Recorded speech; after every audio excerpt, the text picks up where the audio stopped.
All right, folks, buckle up, because today we're diving headfirst into Pyongyang, North Korea. For those curious about this secretive nation, we're about to embark on a whirlwind tour of the top 10 places where you might find yourself in a spot of bother. First up, the Mansudae Grand Monument. This isn't just some oversized garden gnome, it's a monument to Kim Il-sung and Kim Jong-il. Rule number 1, bowing is not optional. A full, respectful bow is expected. Any hint of disrespect, and you'll be lucky if you're allowed to leave the country with your camera. Next up, the Koryo Hotel. It's not just a place to rest, it's a prime location for government surveillance. More cameras than a Hollywood red carpet and more informants than a mafia poker game. Keep your nose clean and be careful what you say on the phone. Enjoy your stay, or try not to get arrested. Let's take a stroll down Ryomyong Street, Pyongyang's answer to the Champs-Élysées. On the surface, it's all shiny new buildings, but beneath lies a darker truth. It's essentially a giant stage set. Expressing even mild criticism could land you in hot water faster than you can say Juche ideology. The DMZ, where taking a wrong turn could start a war. This is the most heavily fortified border in the world, separating North and South Korea. Despite its name, the DMZ is anything but demilitarized. Stick to the designated tourist areas and don't wander off the beaten path. Enjoy the view from a safe distance and don't touch anything. The Tower of the Juche idea, 150 meters of pure ideological pressure.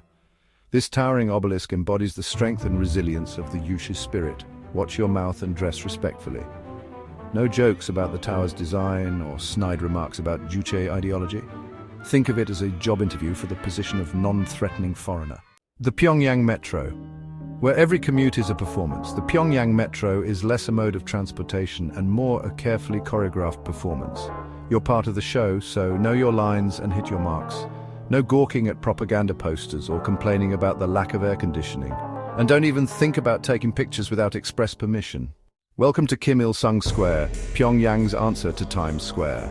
This sprawling plaza is the stage for countless mass rallies and military parades. One wrong move can land you in a world of trouble. Keep your head down, your mouth shut, and your opinions to yourself.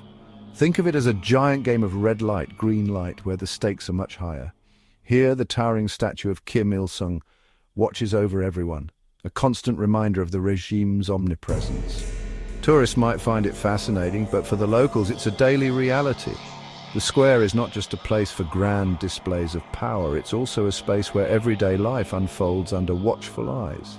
From queuing for public transport to buying snacks from street vendors, every action is observed. Surveillance is omnipresent, with security personnel and cameras ensuring that no one steps out of line. Conversations are often hushed, and people are cautious about what they say and to whom they say it. As dusk falls, the square takes on a different atmosphere, the lights casting long shadows that seem to stretch endlessly. People begin to leave, but the sense of being watched never truly fades. Time moves slowly here, each minute feeling like an hour under the constant gaze of authority. The square has a rich history, named after the founding leader of North Korea, Kim Il-sung, and it has been the backdrop for many significant events. Mass rallies are meticulously organized, with participants moving in perfect synchronization, a testament to the regime's control. The faces in the crowd often show a mix of determination and apprehension, aware that any misstep could have serious consequences. Even children playing are under supervision, their innocent games taking place under the watchful eyes of authority. As night falls, the square empties, but the sense of surveillance remains, a constant reminder of the regime's reach. The lights of Kim Il-sung Square illuminate the night, casting a glow that can be seen from afar, a beacon of the regime's power and control. Every corner of the square is monitored, every movement recorded, ensuring that the regime's presence is felt at all times. For the people of Pyongyang, Kim Il-sung Square is a place where they are always the center of attention, whether they want to be or not. It's a place where the ordinary and the extraordinary coexist, where daily life unfolds under the ever-watchful eyes of authority. Time in Kim Il-sung Square seems to stand still, each moment a reminder of the regime's enduring presence. As the day ends and people leave, the square remains, a silent witness to the lives that pass through it, always under the watchful gaze of authority. The lights of Kim Il-sung Square continue to shine, a symbol of the regime's power and control, a place where you're always the center of attention, whether you want to be or not. Buckle up, history buffs, because we're about to embark on a wild ride through the victorious Fatherland Liberation War Museum. This isn't just any museum, it's a place where history is not just displayed, but meticulously curated to tell a very specific story. A story that, depending on who you ask, might be seen as a heroic tale of resistance or a carefully constructed narrative designed to serve a particular agenda.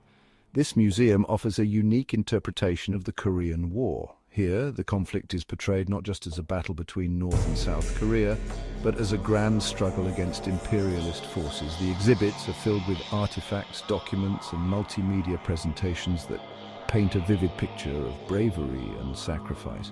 But remember, every artifact and every piece of information is selected to support a specific viewpoint. Questioning the official narrative is practically an act of treason. The walls are adorned with propaganda posters that glorify the nation's leaders and their military triumphs. Visitors walk through the halls with serious expressions, absorbing the story being told. But behind those serious faces, one might wonder if they are also questioning what they see. Are they accepting the narrative at face value, or are they silently skeptical? Maintain a healthy level of skepticism and don't ask to see the gift shop. In a place where the past is presented with such certainty, it's crucial to keep your critical thinking skills sharp. Look around cautiously, and you might notice the subtle cues that suggest not everyone is fully convinced. The skeptical glances, the cautious whispers, these are the signs of a deeper, unspoken dialogue about the nature of truth and history. Leave your critical thinking skills at the door, and don't believe everything you read. As you read the historical texts and examine the exhibits, remember that history is often written by the victors. The stories we are told are shaped by those in power, and it's up to us to question and seek out multiple perspectives.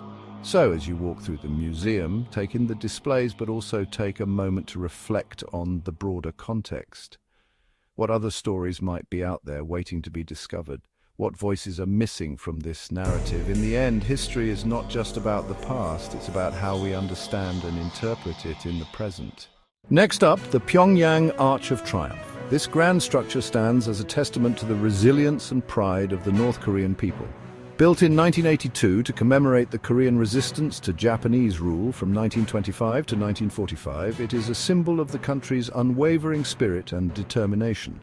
The arch is an impressive 60 meters high and 50 meters wide, making it one of the largest triumphal arches in the world. The intricate Korean inscriptions on the arch tell the story of the nation's struggle and ultimate victory over foreign oppression. Each plaque and carving is a reminder of the sacrifices made by countless individuals in the pursuit of freedom and independence. The Arch of Triumph is not just a monument, it is a living piece of history that continues to inspire the people of North Korea. Visitors to the Arch of Triumph are often struck by the solemn atmosphere that surrounds it. Many come to pay their respects and reflect on the historical significance of the site. It is a place where one can truly appreciate the depth of the Korean people's resilience and the strength of their national identity. Show some respect and watch your mouth. While visiting, it's important to adhere to the rules and regulations set by the authorities. No climbing on the arch, or comparing it unfavorably to its Parisian counterpart. The Pyongyang Arch of Triumph stands on its own merits and deserves to be appreciated for its unique historical and cultural significance. The security personnel are there to ensure that the monument is preserved and respected by all who visit. As you explore the details of the Arch of Triumph, take a moment to truly absorb the craftsmanship and artistry that went into its construction.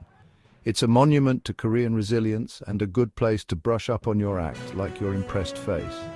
Whether you're taking selfies or simply standing in awe, remember that this is more than just a tourist attraction. It's a symbol of a nation's enduring spirit and pride. We've reached the end of our tour at Pyongyang International Airport. Security is even tighter here as they scrutinize every departing passenger. No complaining about the lack of Starbucks or attempting to smuggle out critical souvenirs. Keep your head down, your mouth shut, and your passport handy. So, there you have it, folks. A crash course in the 10 most dangerous places in Pyongyang for visitors. Always be aware of your surroundings and the rules. Stay safe and informed during your visit. Thank you for watching, and don't forget to like and subscribe for more informative content.